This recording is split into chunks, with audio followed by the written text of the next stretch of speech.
दोस्तों, भगवान विष्णु के अवतारों में से एक अवतार श्री कृष्ण का है।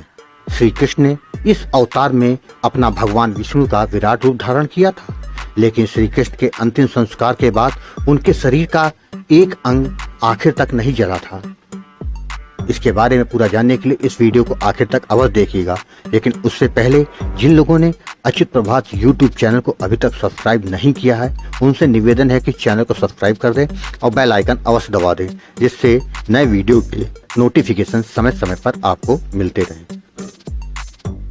भगवान श्री कृष्ण का जन्म 3112 ईस्वी पूर्व हुआ था। वैसे तो इनका जन्म मथुरा में हुआ था, लेकिन इनका बचपन गोकुल में गुजरा। महाभारत के युद्ध के बाद इन्होंने द्वारिका पर 36 वर्षों तक राज किया। उसके बाद उन्होंने अपना शरीर त्याग दिया। उस समय उनकी आयु लगभग 125 वर्ष थी। महाभारत के युद्ध के बाद दुर्योधन का अंत हुआ तो उनकी माता बहुत दुखी हुई। दुर्योधन की माता उनके शव पर दुख व्यक्त करने के लिए रणभूमि में गई। वह अपने पुत्रों की मृत्यु पर इतना दुखी हुई कि गांधारी ने भगवान श्री कृष्ण को 36 वर्षों के बाद मृत्यु का श्राप दे दिया। इसके पश्चात ठीक 36 वर्षों के बाद उनकी मृत्यु एक शिकारी के हाथों हो गई। भगवत पुराण के अनुसार एक बार श्री कृष्ण के पुत्र शाम को एक शरारत सूझी। वह स्त्री का वेश धारण कर अपने दोस्तों के साथ ऋषियों से मिलने गया। उन्होंने ऋषियों से कहा कि वह गर्भवती है। जब उन्होंने ऋषियों को धोखा देना चाहा तो ऋषि क्रोधित हो गए और उन्होंने स्त्री बने शाम को श्राप दे दिया कि तुम ऐसे लोहे के तीर को जन्म दोगे जो तुम्हारे कुल का नाश करेगा। ऋषियों का श्राप सुन शाम बहुत डर गया। वह उग्रसेन के पास गया। उन्होंने बताया कि तुम तीर का चूर्ण बनाकर प्रभास नदी में प्रवाहित कर दो। इस घटना के बाद द्वारिका के लोगों को कई अशुभ घटना के संकेत मिले। द्वारिका में अपराध और पाप बढ़ने लगा।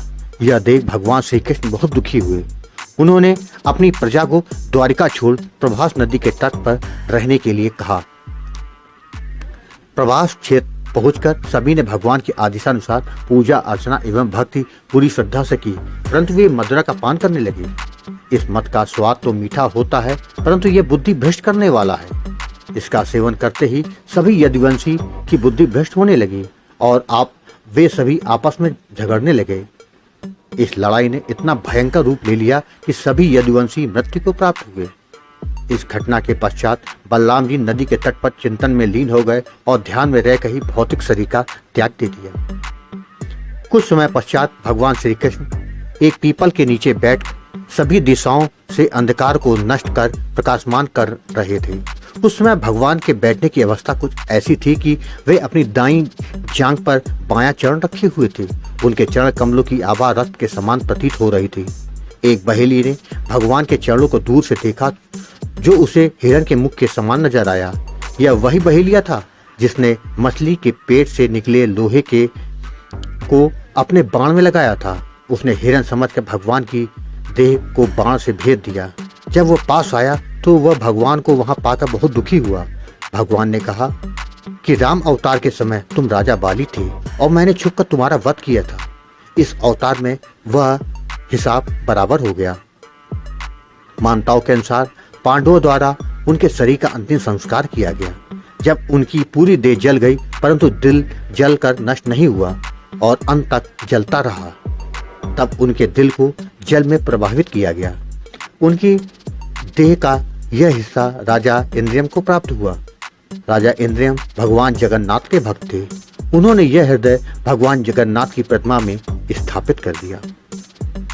दोस्तों, आपको यह जानकारी कैसी लगी कमेंट बॉक्स में जरूर बताइएगा। और हाँ, अगर वीडियो पसंद आया हो तो शेयर करना ना भूलिएगा। धन्यवाद।